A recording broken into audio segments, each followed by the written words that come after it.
বিবি নুরুল হক নূর এই দেশের উদীয়মান একজন তরুণ রাজনীতিবিদ ছিলেন।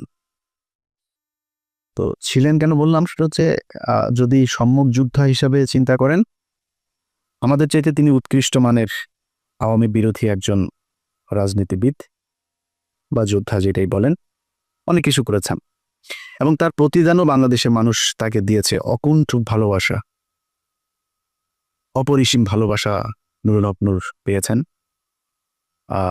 না চাইতেই তিনি টাকা পয়সা পেয়েছেন। আমি নিজেও আমার এখানে অনেক বন্ধু বান্ধবের কাছ থেকে মানে একটা বিশেষ সংগঠন তারা করেছিল, আমি নিজে বলেছি ভাই ওদেরকে কিছু টাকা দেন।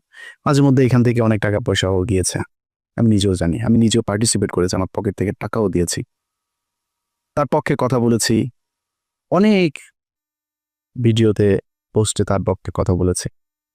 তো উনি যেই ত্যাগ স্বীকার করেছিলেন সেটার জন্য উনি ওনার ভালোবাসাও পেয়েছেন। কিন্তু একটা জিনিস বলে রাখি, বিবি নুরুল হক নূর তিনি একজন সাহসী মানুষ।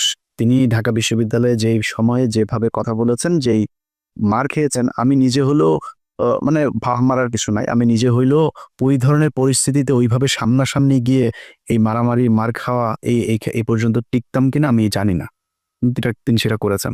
বাট আরেকটা জিনিস বলে রাখি, পৃথিবীতে যত মানে চোর বাটপার ডাকাত, তারপরে প্রতারণার সাথে জড়িত যারা ছিনতাইকারী, সাহসী লোক কিন্তু আওয়ামী লীগের লোক কিন্তু সাহসী আছে, বুঝছেন? মানে বেশিরভাগ চোর বাটপার এই একটু উচ্ছৃঙ্খল টাইপের, হিংস্র টাইপের, যাদের ভেতরে কোনো মনুষ্যত্ববোধ কাজ করে, এই ধরনের লোকজন কিন্তু আওয়ামী লীগ করে বেশি। তো সাহস আছে, মার খেতে পেরেছেন, এটা দিয়ে সবকিছু পরিমাপ করা যাবে না। তখনই যাবে যখন আপনার সবকিছু দেশের জন্যই হবে। একটা সময় এসে মানুষের কাছ থেকে বিকাশে টাকা পয়সা নিয়ে ভাইকে গাড়ির ডিলারশিপকে করে দেয়া, কাতারে যায় তারপরে ব্যবসা করা, দুবাইতে গোল্ড স্মাগলারদের সাথে ব্যবসার পার্টনার নেয়া, এইগুলি করলে ওই সাহসটা আমাদের কাছে মনে হইতে পারে দেশের জন্য না, আপনার নিজের ফেম, নিজের জেদ, নিজের ক্ষমতা আপনার কাছে নেয়ার জন্য, ক্ষমতায় যাওয়ার জন্য আপনি এটা করেছেন।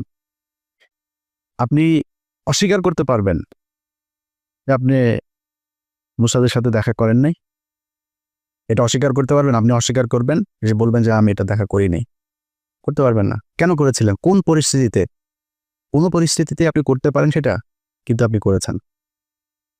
আপনার বাংলাদেশের মানুষ, আমার মনে হয় এর চাইতে বেশি কিছু আর দরকার নাই আপনার মতো একজন ভণ্ডকে পরিচয় করার, চেনার জন্য। ওইটাই এনাফ, গুড এনাফ।